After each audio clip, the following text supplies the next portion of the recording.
everyone, welcome back to Naomi's Bookshelf. Today we're going to go over my Magical Readathon Spring Equinox TBR.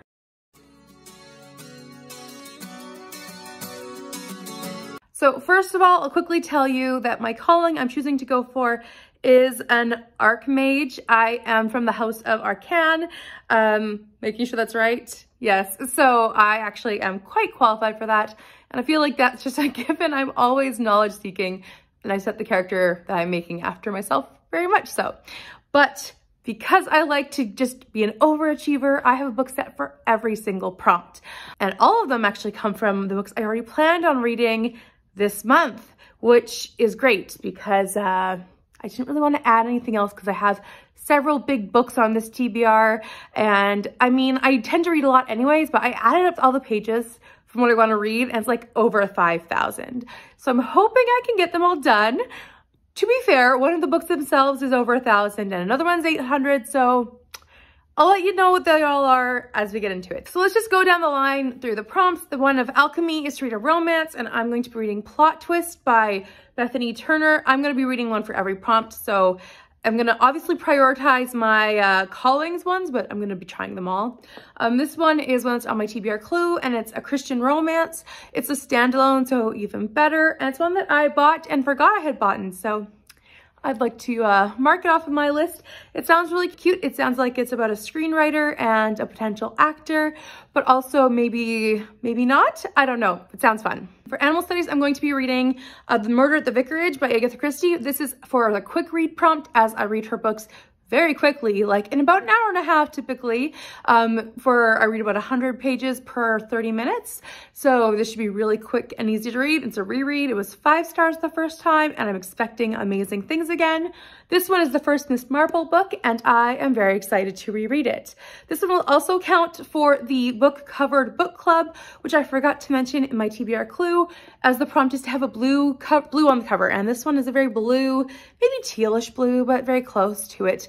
And I have blue books as well, but this one is the most blue covered. So for Art of Illusion is to read a book with a trope that you like, and I like second chance romances. This one seems to be like that a few years down the line. It's a Christian romance again that I have at the library. It's also for TBR clue as it's the wrong season for me, but I'll leave that video in case you want to check out all the books that are on there and for what prompts. But this one is a second chance romance, I believe. And if not, I really enjoy a lot of Susan May Warren's writing. So, and the romances that she does, I really enjoy her style of it. So I'm excited to read this one. For astrology, it is to read the book that's on top of your TBR. And it's actually one that I am excited for, but I'm required to read, which is Henry VIII by Derek Wilson. I'm being forced to read this as a punishment book. So it's literally a book I need to read this month. And it's a book I am excited to read. I started it, I'm 1 chapter in. I started it last night as I'm filming this on the 2nd, so it technically was started in April, but it's very good so far. I just needed a push and it is my top priority this month. It is also a nonfiction about the life of Henry VIII and how his world affected the rest of the world. So it's a brief history of him. For conjuration, it is to read a book with a light source. I'm going to put Well of Ascension on here as this is a light source of some kind. I don't know what that is, but it's giving off light, so I'm going to go with it. This is book 2 in the Mistborn series. I read book 1, Mistborn, in December, loved it. I've never read a Brandon Sanderson before that point, and I really want to pick up book 2 soon. I just needed a good time, so this will be the time. I am scared of this one though, because it is 800 pages, and that is a lot more than I wanted. Yeah, it's 700 and something, very close to 800, but I will be excited to try picking this one up. I will be giving it my best shot, and I'm sure it will be well worth the effort. So this course of demonology has one of the few books I had to add to my TBR, which is the word shadow in the title. So I am adding Shadow and Bone by Leigh Bardugo. I figured now's a good time to actually start that series. I've meant to for a while now, and I really want to just be in on the know. Like, why is it so good? So I have it out from my library as an ebook, and I will be reading that one in the month of April, finally. That's the only book I could think of that has the word shadow in the title that I was actually interested in reading. So we'll be reading that one. For the prompt of under 100 pages for elemental studies, I will be reading this one. I'm trying to find the right page of it. Elizabethan Plays, which is actually the Doctor play by Christopher Marlowe. I need to look it up again. This happened last time. The Tragical History of Dr. Faustus. So it is a very short play. It's about 40 pages long in this edition, and it is one of the Elizabethan dramas or plays in this collection. So I'll be excited to read that one by Christopher Marlowe. I actually found an audiobook that I will be listening to free from LibriVox. For Spells and Incantations, the short story or essay collection, I have Victorian Murderesses. So this is true stories about French or British murderesses from the Victorian era. So this one I believe has like 13. Yes, it says 13 respectable women. So I'm excited to pick this one up. I realized that I have my hold until about April 19th, or not my hold, but I have this out till then. So I figured this is a great one to hold off until April. So I'm really excited for it. So for Artificery with the Earth setting, I figured what's a better book than this one that has the Earth on it. Why Didn't They Ask Evans is actually the Read Christie 2022 recommended book, and it's been a long time since I've read this one. It's been 5 years, and so I really want to reread this. Or has it been 5 years? No, I think it's been like 4 years. Either way, I really wanted to reread this. So this one is an independent novel of Agatha Christie, and it is where basically a dying man asks the question, why didn't they ask Evans, to a man who finds him? And then this man named Bobby, who finds the dying man, is trying to find out the answers. It's a really great mystery, and I remember loving it, giving it 5 stars.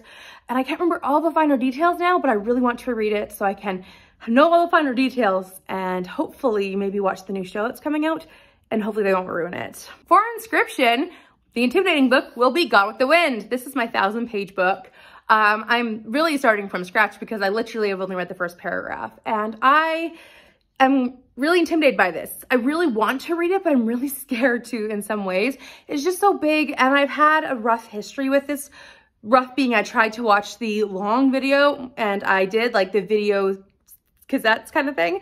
I watched the really long one, and I did not like many of the characters, much of the story. So I'm excited to try this one again with a fresh sight.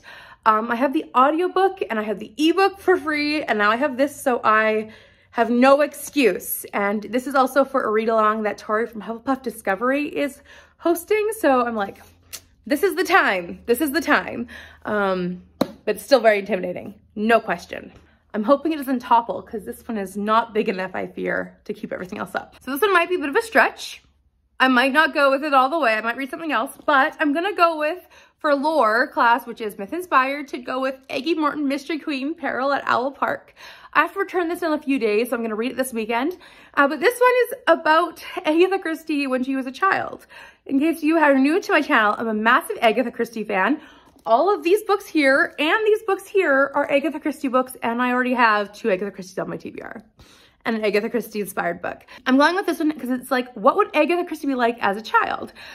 This is her and her friend Hector Perrot.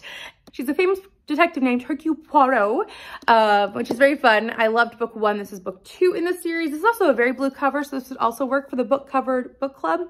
And this one, I don't know much about it. I don't even know what this one might be, a spin-off of maybe Peril at Pale Horse? No, I don't even know what this one is a spin-off of. I haven't read the book that this is a title spin, but I'm excited to pick this one up and read it before I have to return it. So for Science and Divination with a book set in the future, I'm hoping, because I haven't actually checked it out, but I'm hoping that All Systems Red by Martha Wells is, because I have that one up for my library right now as an ebook. It's so short, and I'm hoping I'm gonna love it and enjoy it. But it is on my library, like Libby app right now. So I'm hoping that's set in the future. I think it is because it's like sci-fi with robots as murder bots. I know I'm like probably one of the last people in the world who actually have heard of this, but it's a whole series of these little novellas, and I'm excited to pick it up. And, you know, I've heard about it, but I've never read it. So I'm excited to try it out. But I think it's set in the future because of what the premise sounds like. So for the class of shape-shifting, to read a book with a creature with claws on the cover, I have a perfect book for this. Lost World by Michael Crichton, a dinosaur with great claws on the cover.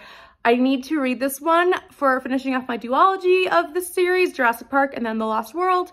I really want to finish this book series off. This nice duology. I love Jurassic Park. It's been 6 months now, and I really need to finish this one off. And it's only 400 pages, which is still big considering I have a few monsters on this one already.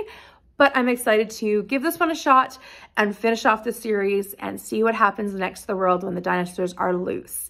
So very excited. I guess I skipped restoration in that process. I was trying to definitely go down the line, but for the restoration one of healers, I have two options, both of which are my IRA 11 books. So I have a game, or maybe it's kind of a game, but in my TBR Clue video, I pull out two author names where I'm trying their classic author works that I have on my TBR shelves. I have so many classics and I haven't read many of these classic authors. So I pulled out Ira Levin and Christopher Marlowe this month. So Christopher Marlowe's on here, Ira Levin's going to be on here too. And of Ira Levin's books, both of them contain healer elements. So in A Kiss Before Dying, it talks about a woman who is pregnant and her boyfriend gives her a pill so she could have an abortion. I don't know what else is going to happen in this book. It talks about maybe the fact that she might die as well as the baby. So there might be something about the hospital. I'm not sure. I'm really excited to read both of these books actually this month. So I probably will, based on the scenarios written on the back. And then the other one is The Boys from Brazil. And this one would be a really awful take on a healer, but this one is about Dr. Joseph Mengele, so the one who was really awful in the Nazi regime, and it's about recreating the Third Reich, but making a Fourth Reich in Brazil. So this would be a bad healer take on that. So this one would work for that idea of it. So this is my stack for the spring equinox. I'm not too worried about it, but it does reach 5,000 pages. And my total page number for March was about 4,000, which is a good number. I'm not upset about that number. But the fact that I have some really big books up here is a little daunting. So I'm hoping I can fly through them, maybe be in a better reading mood for the rest of April, and hopefully knock out some really great books over the course of the first week so I can get some momentum building. So please let me know what you'll be reading for the spring equinox, if you have a calling that you've chosen, or if you're filling all the prompts like I am. I'm really excited to just like finish them all out. I'm always an overachiever and I love doing all the prompts that she creates. She always puts so much effort into the readathon, and the prompts that she gives, they're just so creative, and I am always in awe of what she does.